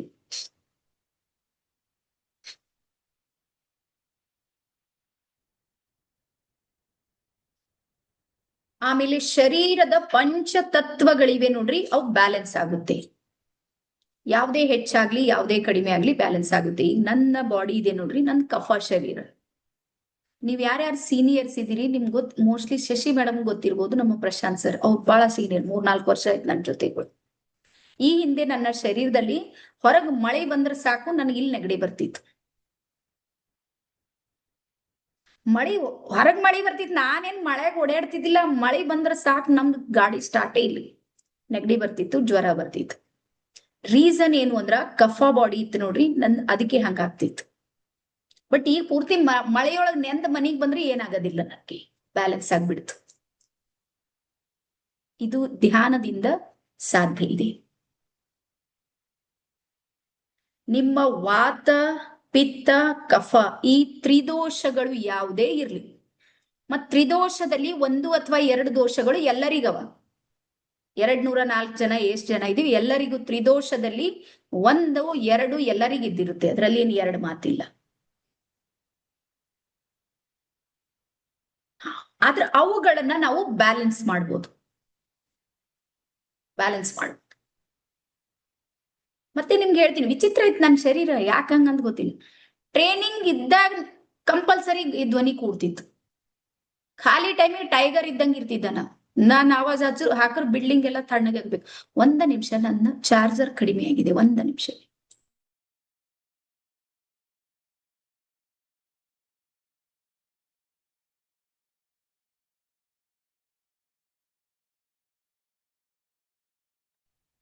ನಿಮಿಷ ವೇಟ್ ಮಾಡ್ರಿ.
Okay, S. ಸೊ ಇಷ್ಟು ನಿಮ್ಗೆ ಅರ್ಥ ಆಗಿದೆ ಅಂತ ಹೇಳಿ ಅನ್ಕೊಂಡಿನ, ಗೊತ್ತಾಯ್ತು. 2ನೇ ಟಾಪಿಕ್ ಅನ್ನ ನಾವು ಹೇಳ್ತಾ ಇದ್ದೀವಿ, ನಮ್ಮ ಶರೀರದ. ಹಾಗಾಗಿ ನಮ್ಮ ತ್ರಿದೋಷಗಳನ್ನ ಏನ್ ಮಾಡ್ಬೋದು ಅಂದ್ರೆ ನಾವು ಬ್ಯಾಲೆನ್ಸ್ ಮಾಡ್ಬೋದು. ಅದಾದ ನಂತರ ನೆಕ್ಸ್ಟ್ ಬರ್ಕೋರಿ ಪಂಚತತ್ವಗಳಿವೆ ನೋಡ್ರಿ, ಅವುಗಳಿಗೂ ಬ್ಯಾಲೆನ್ಸ್ ಇಡ್ಬೋದು. ಎಕ್ಸಾಂಪಲ್ ನೋಡ್ರಿ, ನನ್ನ ಶರೀರದಲ್ಲಿ ಪೃಥ್ವಿ ತತ್ವ ಜಾಸ್ತಿ ಆಗಿದೆ ಅಂತ ತಿಳ್ಕೊರಿ, ಅವಾಗ ನನ್ ಫ್ಯಾಟ್ ಹೆಚ್ಚಾಗಿರುತ್ತೆ, ನಾನ್ ದಪ್ಪ ಇದ್ದಿರ್ತೀನಿ. ಅದೇ ಪೃಥ್ವಿ ತತ್ವ ಕಡಿಮೆ ಇತ್ತು ಅಂತ ತಿಳ್ಕೊರಿ, ತಳ್ಳಗಂದ್ರ ಹಿಂಗ್ ನೂಕರು ಬೀಳಂಗ ಇದ್ದಿರ್ತಾರ ನೋಡ್ರಿ, ಮೂಗಿನಾಗ ಉಸಿರು ಹಿಡಿಯೋದಂತಾರ ನಮ್ ಬೀದರ್ ಕಡೆ. ಊಟ ತಿಂಡಿ ಎಲ್ಲಾ ಮಾಡ್ತಾರೆ, ಎಲ್ಲಿ ಸುಟ್ಟು ಹೋಗುತ್ತೆ ಗೊತ್ತಾಗೋದಿಲ್ಲ ಪಾಪ, ಮೈದಾಗ ಉಸಿರೇ ಇರಂಗಿಲ್ಲ. ರೀಸನ್ ಕಾರಣ ಅಂದ್ರ ಅವ್ರ ಹತ್ರ ಇರುವಂತ ಪೃಥ್ವಿ ತತ್ವದ ಪರ್ಸೆಂಟೇಜ್ ಇದೆ ನೋಡ್ರಿ, ಅದು ಕಡಿಮೆ ಇರುತ್ತೆ, ಅದಕ್ಕೆ ಹಂಗಾಗ್ತಾ ಇರುತ್ತೆ ಅವ್ರಿಗೆ. ಹಾಗಾಗಿ ಈ 5 ತತ್ವಗಳನ್ನ, ಪಂಚತತ್ವಗಳನ್ನ ಬ್ಯಾಲೆನ್ಸ್ ಇಡೋದಕ್ಕೆ ಇಲ್ಲಿ ನಮ್ಗೆ ಸಹಾಯ ಆಗುತ್ತೆ.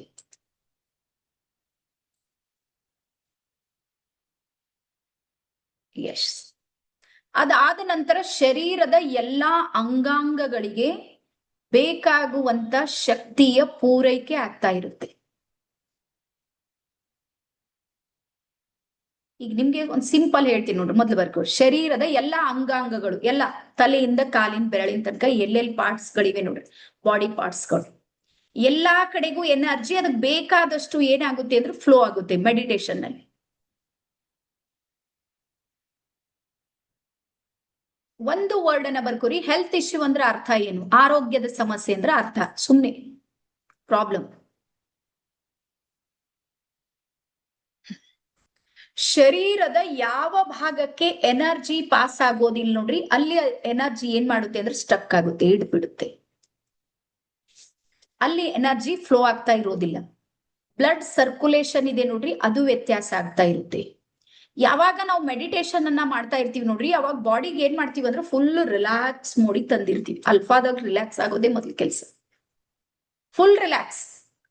ಈಗ ರಿಲ್ಯಾಕ್ಸ್ ಆದ್ಮೇಲೆ ಏನಾಗುತ್ತೆ ಅಂದ್ರ ಶರೀರದಲ್ಲಿ ಇರುವಂತ ರಕ್ತ ಸಂಚಲನೆ ಮತ್ತೆ ಆಕ್ಸಿಜನ್ ನ ಸಪ್ಲೈ ಇದೆ ನೋಡ್ರಿ, ನಿಧಾನಕ್ಕೆ ನಡೀತಾ ಇರುತ್ತೆ.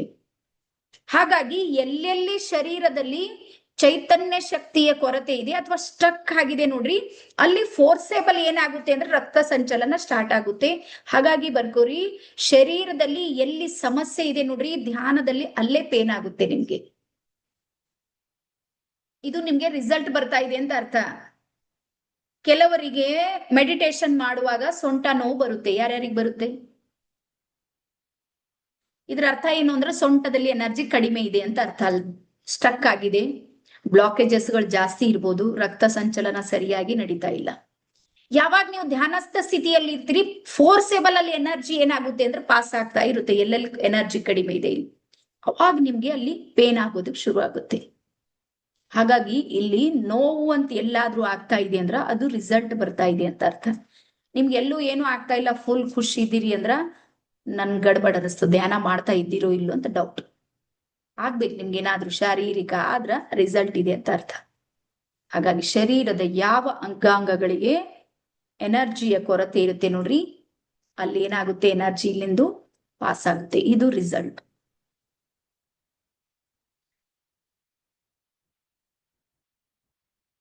ಎಸ್. ಅದಾದ ನಂತರ ನೆಕ್ಸ್ಟ್ ಬರ್ಕೋರಿ, ನಿಮ್ಮ ಔರಾ ಇದೆ ನೋಡ್ರಿ, ಅದು ಸ್ಟ್ರಾಂಗ್ ಆಗುತ್ತೆ.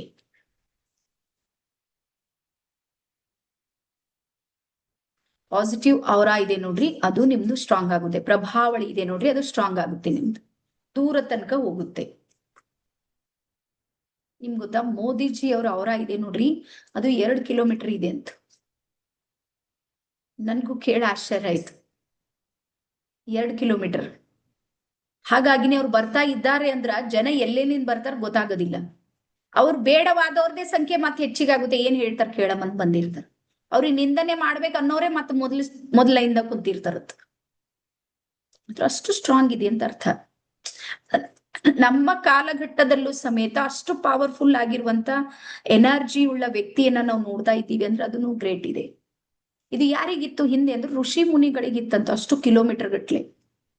ಸಾಧು ಸಂತರಿಗೆ, ಋಷಿ ಮುನಿಗಳಿಗೆ, ಶರಣರು, ಸಂತರು, ಮಹಾತ್ಮರು, ಸೂಫಿಗಳು, ಇವ್ರದಷ್ಟು ಕಿಲೋಮೀಟರ್ ಗಟ್ಲೆ ಇತ್ತು. ಅದು ಹೆಂಗ ಇದು ಮಾಡಿರ್ಬೇಕು, ಯೋಚನೆ ಮಾಡ್ರಿ. ಹಾಗಾಗಿ ನಮ್ಮ ಪ್ರಭಾವಳಿ ಇದೆ ನೋಡ್ರಿ, ಅದು ಸ್ಟ್ರಾಂಗ್ ಆಗುತ್ತೆ. ಇದು ಶಾರೀರಿಕ. ಅದಾದ ನಂತರ ನೀವು ನೋಡ್ಬೋದು, ಅಟ್ರಾಕ್ಷನ್ ಇದೆ ನೋಡ್ರಿ, ಅವ್ರದ್ದು ಜಾಸ್ತಿ ಇರುತ್ತೆ ಮೆಡಿಟೇಟರ್ದು. ಬಹಳ ಡೆಪ್ತ್ ಆಗಿ ಮೆಡಿಟೇಷನ್ ಮಾಡ್ತಾರೆ ನೋಡ್ರಿ, ಅವ್ರಿಗೆ ಅವ್ರು ಯಾರಿಗ್ ಮಾತಾಡೋದ್ ಬೇಕಾಗಿಲ್ಲ, ಎಲ್ಲಾರು ಬಂದು ಅವರಿಗೆ ಮಾತಾಡ್ತಿರ್ತಾರ. ಒಂದೊಂದ್ ದಿನ ಆದ್ರೂ ಕಾಯ್ತಾರ ಅವ್ರಿಗೆ ಭೇಟಿ ಮಾಡೋದಕ್ಕೆ. ಸುಮ್ನೆ ಜಸ್ಟ್ ನೋಡಿದ್ರೆ ಸಾಕು. ಅಟ್ರಾಕ್ಷನ್, ಸ್ಪಂದನೆ, ವೈಬ್ರೇಷನ್ ನಡೀತಾ ಇರುತ್ತೆ ಅಲ್ಲಿ. ಇದು ಶಾರೀರಿಕವಾದ ಲಾಭಗಳು. ಇದಿಷ್ಟು ನಿಮ್ಗೆ ಅರ್ಥ ಆಗಿದೆ ಅಂತ ಅನ್ಕೊಂಡಿಲ್ಲ ಮೆಡಿಟೇಷನ್. ಸೊ ಈಗ ನಾವು ಒಂದು 15 ನಿಮಿಷದ ಮೆಡಿಟೇಷನ್ ಅನ್ನ ಮಾಡೋಣ. ಮತ್ತೆ ನಾಳೆ ಇದರ ಮುಂದುವರಿದ ಭಾಗವನ್ನ ನಾನು ತಗೊಂಡು ಹೋಗ್ತೀನಿ. ನಾನು ಪೂರ್ತಿ ಕ್ಲಾಸೇ ಮಾಡಿದ್ರೆ ಧ್ಯಾನ ಮಾಡ್ಲಿಕ್ಕೆ ಆಗೋದಿಲ್ಲ. ಇದರ ಹೆಸರೇ ಇದೆ ಧ್ಯಾನಸ್ಥ ಸ್ಥಿತಿ ಅಂತ. ಅದ್ರ ಕಡೆ ಹೋಗೋಣ. ಇದಿಷ್ಟು ನಿಮ್ಗೆ ಅರ್ಥ ಆಯ್ತಾ? ಒಂದ್ಸಲ ಚಾಟ್ ಬಾಕ್ಸ್ ಆನ್ ಮಾಡ್ತೀನಿ. ಇಲ್ಲಿ ಕೆಲವ್ರು ಏನಾಗಿದೆ, ಮಕ್ಕಳು ಜಾಯಿನ್ ಆಗ್ಯಾರ ಮೋಸ್ಟ್ಲಿ. ಏನೇನೋ ಮೆಸೇಜ್ ಬರ್ತಾ ಇವೆ, ಹಂಗಾಗಿ ಕಟ್ ಮಾಡಿದೆ. ಈಗ ನೀವು ಟೈಪ್ ಮಾಡ್ತಾ ಇಲ್ಲಿ ನೋಡ್ರಿ, ನಮ್ದು ಶ್ರೀಹರಿ ಅಂತ ಹೇಳಿ ಈ ಮೊಬೈಲ್ ನಿಂದ plus plus plus minus minus minus ಏನೇನೋ ಬಂದದ. ಎಸ್, ಇಲ್ಲಿ ತನಕ ಅರ್ಥ ಆದವ್ರು ಒಂದ್ಸಲ ಎಸ್ ಅಂತ ಟೈಪ್ ಮಾಡ್ರಿ ನನ್ಗೆ.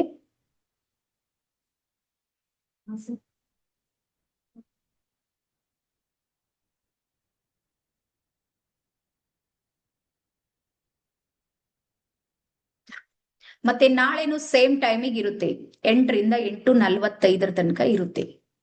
ಇವತ್ತು 9 ಗಂಟೆ ಕ್ಲಾಸ್ ಇಲ್ಲ, ಹಂಗಾಗಿ ಒಂದು 15 ನಿಮಿಷದ ಮೆಡಿಟೇಷನ್ ಮಾಡೋಣ.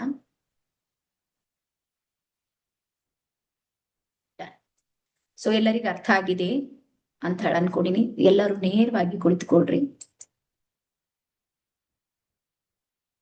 1 ನಿಮಿಷ ನಾನು ಸೆಟ್ ಮಾಡ್ಕೊಳ್ತೀನಿ.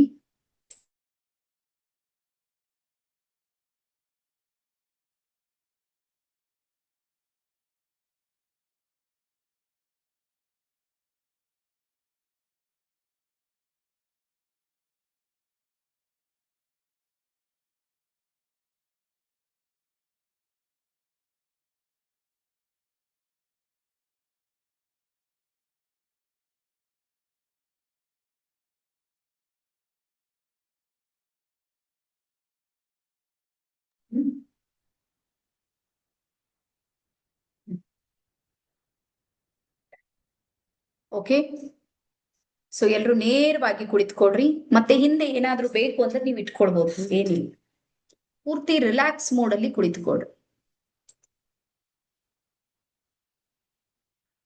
ಶಶಿ ಮೇಡಮ್, ದಿನಕ್ಕೆ ಎಷ್ಟು ಸಾರಿ ಧ್ಯಾನ ಮಾಡ್ತೀರಿ? ನಂದೇನ್ ಲೆಕ್ಕ ಇಲ್ಲ, ಬಹಳ ಮಾಡ್ತಿರ್ತೀನಿ ನಾನು. ನನ್ಗೆ ಬಹಳ ಖುಷಿ. ಮೆಡಿಟೇಷನ್ಗಿಂತ ಜಾಸ್ತಿ ಅಫರ್ಮೇಶನ್ಸ್, ಜಪಗಳು ಜಾಸ್ತಿ ಮಾಡ್ತೀನಿ. ಓಕೆ, ಸೊ ಎಲ್ರು ನೇರವಾಗಿ ಕುಳಿತುಕೊಳ್ರಿ. 2 ಕೈಗಳನ್ನ ಧ್ಯಾನ ಮುದ್ರಕ್ಕೆ ತೆಗೆದುಕೊಂಡು ಬನ್ನಿ.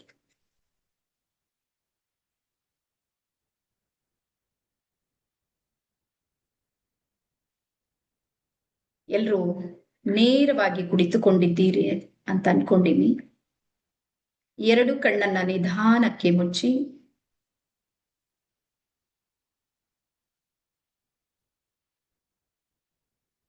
ಇದೀಗ ನಿಮ್ಮ ಚಿತ್ತವನ್ನ ನಿಮ್ಮ ನಾಭಿಯಲ್ಲಿ ಕೇಂದ್ರೀಕರಿಸಿ.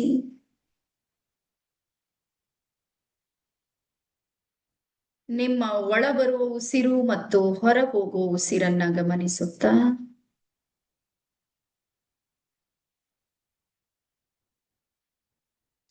ಇಡೀ ಶರೀರವನ್ನ ರಿಲ್ಯಾಕ್ಸ್ ಮಾಡುತ್ತಾ ಬನ್ನಿ.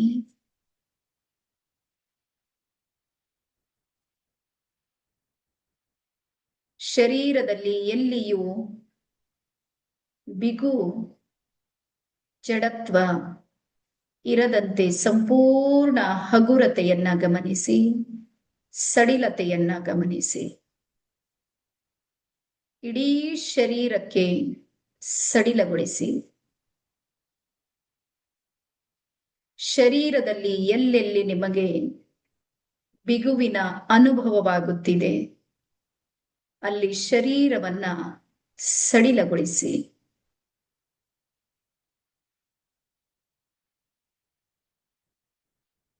ಇದೀಗ ನಿಮ್ಮ ಚಿತ್ತವನ್ನ ನಿಮ್ಮ ನಾಭಿಯಲ್ಲಿ ಕೇಂದ್ರೀಕರಿಸಿ.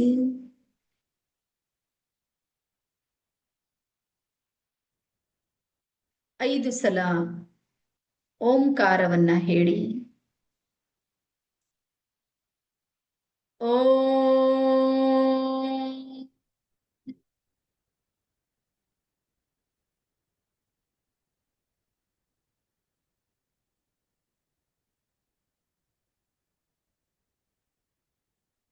ಓಂ.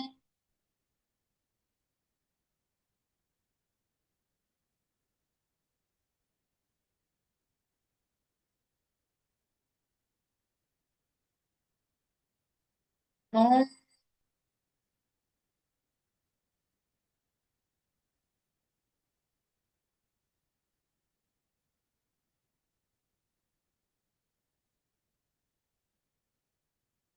ಓಂ.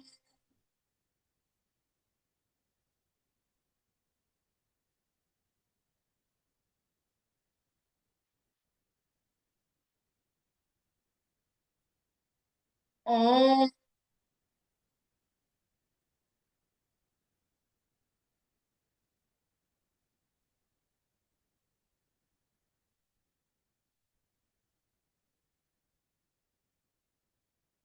ಇಡೀ ನಿಮ್ಮ ಶರೀರದಲ್ಲಿ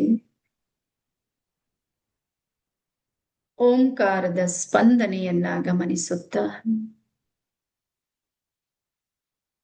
ಇದೀಗ ನಿಮ್ಮ ಚಿತ್ತವನ್ನ ನಿಮ್ಮ ಎರಡು ಹೆಬ್ಬೆರಳಿನ ಕಡೆಗೆ ತೆಗೆದುಕೊಂಡು ಬನ್ನಿ.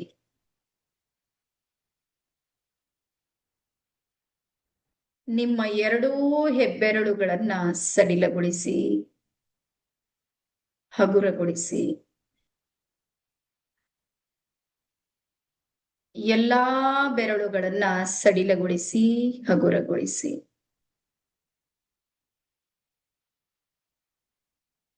ನಿಮ್ಮ ಎರಡೂ ಪಾದಗಳನ್ನ ಸಡಿಲಗೊಳಿಸಿ, ಹಗುರಗೊಳಿಸಿ. ನಿಧಾನಕ್ಕೆ ನಿಮ್ಮ ಚಿತ್ತವನ್ನ ಮೊಳಕಾಲಿನವರೆಗೂ ತೆಗೆದುಕೊಂಡು ಬನ್ನಿ. ನಿಮ್ಮ ಎರಡೂ ಮೊಳಕಾಲುಗಳನ್ನ ಸಂಪೂರ್ಣ ಸಡಿಲಗೊಳಿಸಿ, ಸಂಪೂರ್ಣ ಹಗುರಗೊಳಿಸಿ.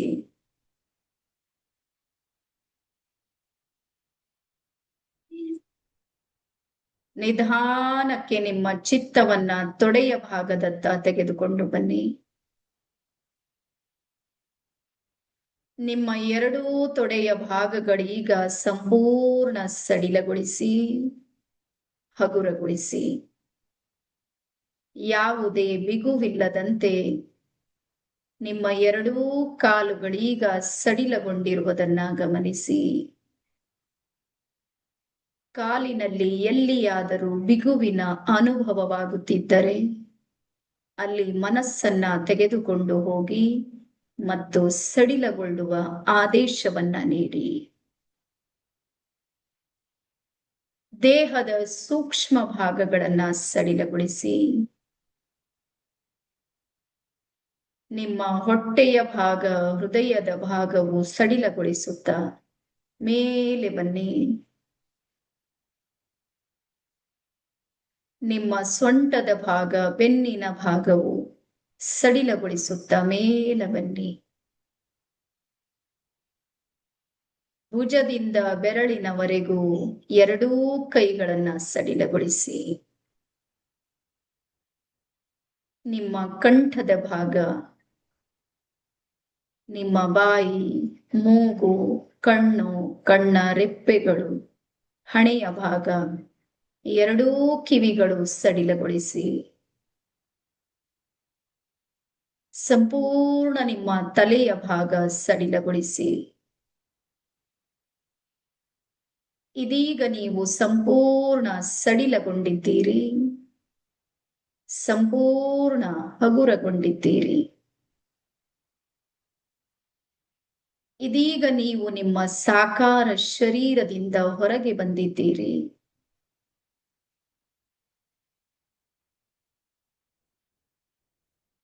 ಸಂಪೂರ್ಣ ನಿಮ್ಮ ಜಡ ಶರೀರವನ್ನ ಗಮನಿಸಿ.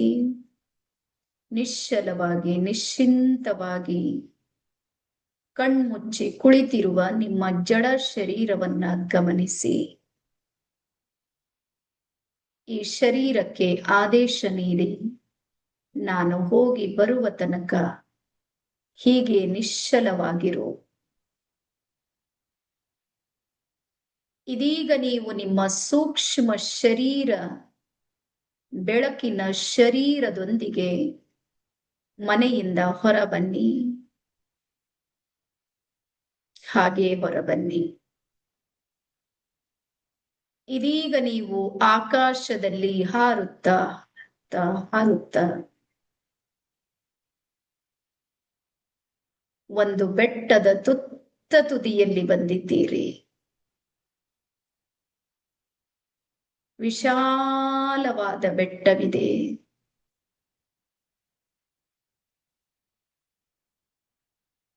ಸಂಪೂರ್ಣ ನಿಸರ್ಗವನ್ನ ಗಮನಿಸಿ. ಇದೀಗ ನೀವು ಬೆಟ್ಟದ ತುದಿಯಲ್ಲಿ ಕುಳಿತುಕೊಂಡಿದ್ದೀರಿ. ಆಕಾಶದಿಂದ ನಿರಾಕಾರ ಸ್ವರೂಪನಾದ ಸ್ವಯಂ ಪರಮೇಶ್ವರ ನಿಮ್ಮ ತಲೆಯ ಮೇಲೆ ಬಂದಿದ್ದಾನೆ. ತಲೆಯ ಮೇಲೆ 1 ಫೀಟ್ ಮೇಲೆ ಆ ಪರಮೇಶ್ವರನ ಅನಂತ ಶಕ್ತಿಯ ಬೆಳಕೀಗ ನಿಮ್ಮಲ್ಲಿ ಧಾರಾಕಾರವಾಗಿ ಹರಿಯುತ್ತಿದೆ. ಪರಮೇಶ್ವರನಿಂದ ಹೊರಟ ಕೆಂಪು ಬಣ್ಣದ ಬೆಳಕು ನಿಮ್ಮ ಸಹಸ್ರಾರ ಪ್ರವೇಶ ಮಾಡುತ್ತಿದೆ. ಸಹಸ್ರಾರದ ತುಂಬೆಲ್ಲ ಕೆಂಪು ಬಣ್ಣದ ಬೆಳಕನ್ನ ಗಮನಿಸಿ.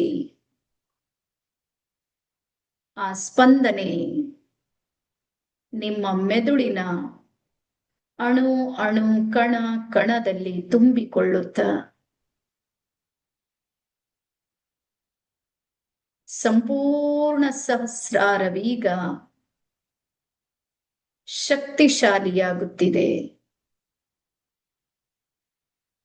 ಶಕ್ತಿಯ ಸಂಕೇತವಾದ ಕೆಂಪು ಬಣ್ಣದ ಬೆಳಕು ನಿಮ್ಮ ಆತ್ಮ ಪ್ರವೇಶ ಮಾಡುತ್ತಿದೆ.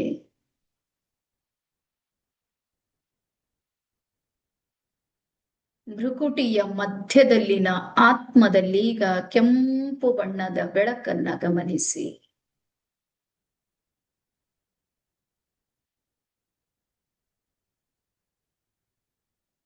ಸಂಪೂರ್ಣ ನಿಮ್ಮ ಆತ್ಮಿಕ ಶಕ್ತಿಯು ದ್ವಿಗುಣವಾಗುತ್ತಿದೆ. ಏಕಾಗ್ರತೆಯು ಲಭಿಸುತ್ತಿದೆ. ನಿಮ್ಮ ಆತ್ಮವೀಗ ಆನಂದಮಯದಲ್ಲಿ ತೇಲಾಡುತ್ತಿದೆ. ಆತ್ಮಾನಂದದ ಅನುಭವ ನಿಮಗೀಗ ಆಗುತ್ತಿರುವುದನ್ನ ಅನುಭವಿಸಿ. ಜನ್ಮಾಂತರದಿಂದ ಹುಡುಕುತ್ತಿರುವ ಈ ಆತ್ಮಾನಂದ ನಿಮಗಿಂದು ದೊರೆತಿದೆ. ಅದನ್ನ ಅನುಭವಿಸಿ. ಸಚ್ಚಿದಾನಂದ ಸ್ವರೂಪನಾದ ಸ್ವಯಂ ಪರಮೇಶ್ವರ, ಸ್ವಯಂ ಪರಮಾತ್ಮ ನಿಮ್ಮ ಆತ್ಮಕ್ಕೆ ಶಕ್ತಿಯನ್ನ ಕರುಣಿಸುತ್ತಿದ್ದಾನೆ. ಸ್ವೀಕರಿಸಿ.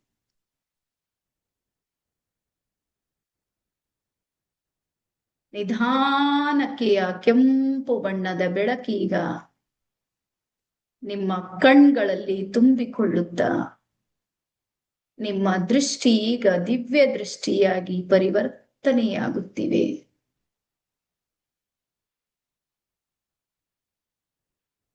ಸಂಪೂರ್ಣ ಮುಖದ ತುಂಬೆಲ್ಲ ಕೆಂಪು ಬಣ್ಣದ ಬೆಳಕು, ತಲೆಯ ತುಂಬೆಲ್ಲ ಕೆಂಪು ಬಣ್ಣದ ಬೆಳಕು, ಶಕ್ತಿಶಾಲಿಯಾದ ಪರಾತ್ಪರ ಪರಮೇಶ್ವರನ ದಿವ್ಯ ಕಿರಣಗಳೀಗ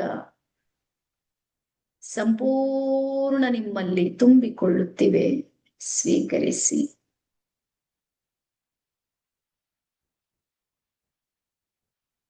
ಆ ಬೆಳಕೀಗ ನಿಮ್ಮ ಕಂಠ ಪ್ರವೇಶ ಮಾಡುತ್ತಿದೆ. ನಿಮ್ಮ ಕಂಠದಲ್ಲೀಗ ಸರಸ್ವತಿ ಜಾಗೃತವಾಗುತ್ತಿದ್ದಾಳೆ. ಹೇ ಸರಸ್ವತಿ, ನಿನ್ನ ಶಕ್ತಿಯು ಜಾಗೃತವಾಗಲಿ. ನನ್ನ ಜ್ಞಾನ ಮಾರ್ಗವು ಮತ್ತಷ್ಟು ಮತ್ತಷ್ಟು ಉನ್ನತವಾಗಲಿ. ನಿಧಾನಕ್ಕೆ ಆ ಬೆಳಕು ಹೃದಯ ಪ್ರವೇಶ ಮಾಡುತ್ತಿದೆ. ಹೃದಯದ ತುಂಬೆಲ್ಲ ಕೆಂಪು ಬಣ್ಣದ ಬೆಳಕು. ನಿಮ್ಮ ಹೃದಯವೀಗ ಶಕ್ತಿಶಾಲಿಯಾಗುತ್ತಿದೆ,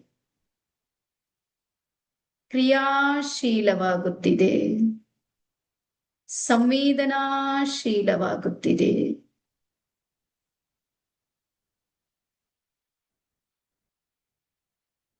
ಹೃದಯದ ತುಂಬೆಲ್ಲ ಬೆಳಕೇ ಬೆಳಕನ್ನ ಗಮನಿಸುತ್ತ ಆ ಮಹಾ ಬೆಳಕೀಗ ನಿಮ್ಮ ನಾಭಿ ಪ್ರವೇಶ ಮಾಡುತ್ತಿದೆ. ನಾಭಿಯ ತುಂಬೆಲ್ಲ ಅನಂತ ಶಕ್ತಿಯ ಸಂಚಲನ ಗಮನಿಸಿ. ನೀವೀಗ ಜನ್ಮಾಂತರದ ಕರ್ಮ ಬಂಧನಗಳಿಂದ ಬಿಡುಗಡೆಯಾಗುತ್ತಿದ್ದೀರಿ.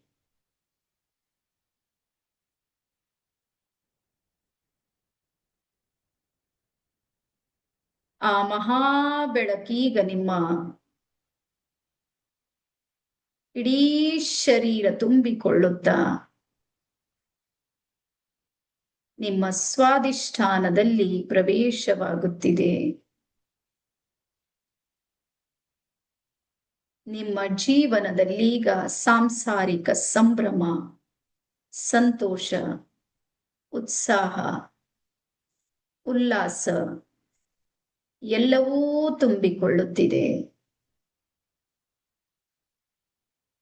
ಆ ಮಹಾ ಬೆಳಕೀಗ ನಿಮ್ಮ ಬೆನ್ನಿನ ಭಾಗವನ್ನ ತುಂಬಿಕೊಳ್ಳುತ್ತಾ ಬೆನ್ನಿನಿಂದ ಸೊಂಟದವರೆಗೂ ತುಂಬಿಕೊಳ್ಳುತ್ತಿದೆ. ಭುಜದಿಂದ ಬೆರಳಿನವರೆಗೂ ಸಹ ಆ ಮಹಾ ಬೆಳಕಿನ ಪ್ರವೇಶ ಗಮನಿಸಿ. ನಿಮ್ಮ ಎರಡೂ ಅಂಗೈಗಳಲ್ಲೀಗ ಕ್ರಿಯಾಶಕ್ತಿ ಜಾಗೃತವಾಗುತ್ತಿದೆ. ನಿಮ್ಮ ಕೈಗಳಿಂದ ಮಾಡಿದ ಎಲ್ಲಾ ಕಾರ್ಯಗಳೀಗ ಸಿದ್ಧಿಯಾಗುತ್ತಿವೆ. ಆ ಮಹಾ ಬೆಳಕೀಗ ನಿಮ್ಮ ಮೂಲಾಧಾರ ಪ್ರವೇಶ ಮಾಡಿದೆ. ಮೂಲಾಧಾರದ ತುಂಬೆಲ್ಲ ಕೆಂಪು ವರ್ಣದ ಬೆಳಕು. ನೀವೀಗ ಶಾರೀರಿಕವಾಗಿ ಸಂಪೂರ್ಣ ಶಕ್ತಿಶಾಲಿಯಾಗುತ್ತಿದ್ದೀರಿ, ಕ್ರಿಯಾಶೀಲವಾಗುತ್ತಿದ್ದೀರಿ, ಸಂವೇದನಾಶೀಲವಾಗುತ್ತಿದ್ದೀರಿ.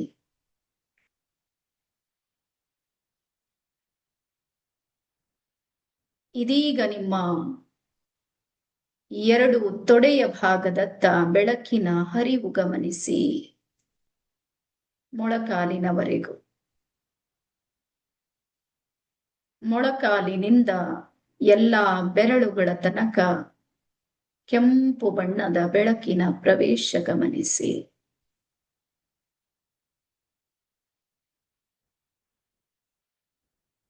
ಇಡೀ ಶರೀರದಲ್ಲೀಗ ಶಕ್ತಿಯ ಸಂಚಲನ ಗಮನಿಸಿ.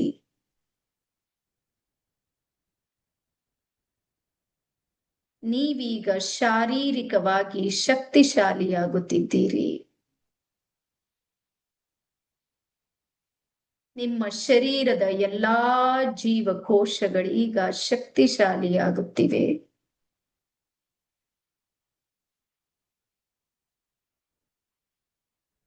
ಇದೀಗ ನಿಮ್ಮ ಚಿತ್ತವನ್ನ ನಿಮ್ಮ ಹೃದಯದಲ್ಲಿ ಕೇಂದ್ರೀಕರಿಸುತ್ತಾ ಹೃದಯಪೂರ್ವಕವಾಗಿ ಆ ಪರಮೇಶ್ವರನಿಗೆ ಧನ್ಯವಾದಗಳನ್ನ ಸಮರ್ಪಿಸಿ. ಹೇ ಪರಮೇಶ್ವರ, ಜಗದೀಶ್ವರ, ಸರ್ವೇಶ್ವರ, ನಿನಗೆ ನನ್ನ ಅನಂತ ಕೋಟಿ ನಮನಗಳು, ಧನ್ಯವಾದಗಳು. Thank you, thank you, thank you. ನಿಮ್ಮ ಮನೇ ದೇವರಿಗೂ ಧನ್ಯವಾದ ಸಮರ್ಪಿಸಿ. ನಿಮ್ಮ ತಂದೆ ತಾಯಿಗಳಿಗೂ ಧನ್ಯವಾದ ಸಮರ್ಪಿಸಿ.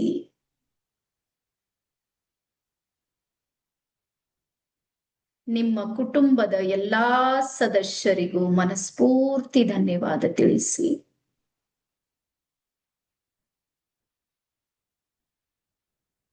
ನಿಮ್ಮ ಗುರುವಿಗೂ ಧನ್ಯವಾದವನ್ನ ಸಮರ್ಪಿಸುತ್ತಾ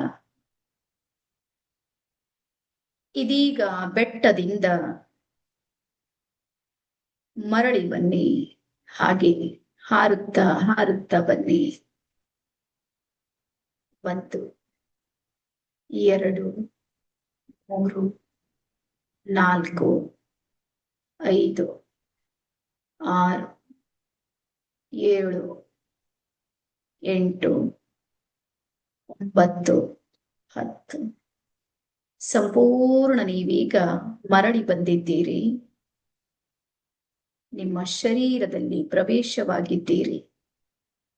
ನಿಧಾನಕ್ಕೆ ಸ್ವಲ್ಪ ತಲೆಯನ್ನ ಮೇಲಕ್ಕೆ ಮಾಡಿ ಭೃಕುಟಿಯ ಮಧ್ಯದಲ್ಲಿ ವೀಕ್ಷಿಸಿ ಶೂನ್ಯ ಭಾವದಿಂದ.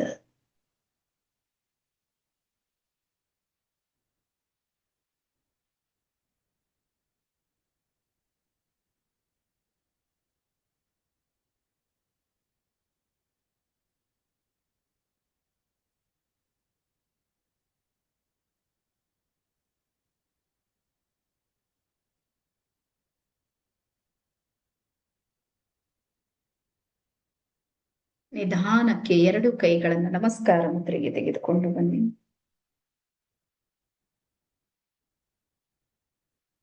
ಎರಡು ಕೈಗಳನ್ನ ನಿಧಾನಕ್ಕೆ ಉಜ್ಜಿಕೊಳ್ಳುತ್ತಾ ಇಡೀ ಶರೀರದಲ್ಲಿ ಸ್ಪರ್ಶ ಮಾಡಿಕೊಳ್ಳಿ. ಮತ್ತೆ ರಿಲ್ಯಾಕ್ಸ್ ಆಗಿ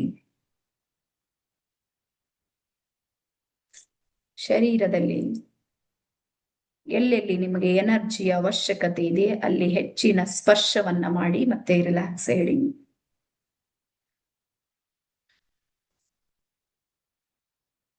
ಎರಡು ಅಂಗೈಗಳನ್ನ ನೋಡುತ್ತಾ ನಿಧಾನಕ್ಕೆ ಕಣ್ತೆರೆಯಿರಿ.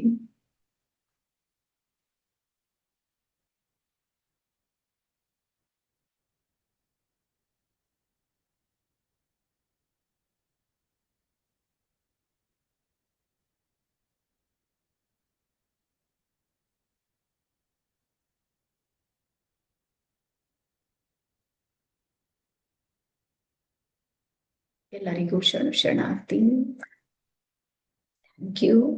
ಸೊ ನಿಮ್ಮ ಹತ್ರ ಇರುವಂತಹ ನೀರನ್ನ ಕುಡೀರಿ. ದೀಪಕ್ಕೆ ನಮಸ್ಕಾರ ಮಾಡ್ರಿ, ಸಂಪೂರ್ಣ ರಿಲ್ಯಾಕ್ಸ್ ಆಗ್ರಿ.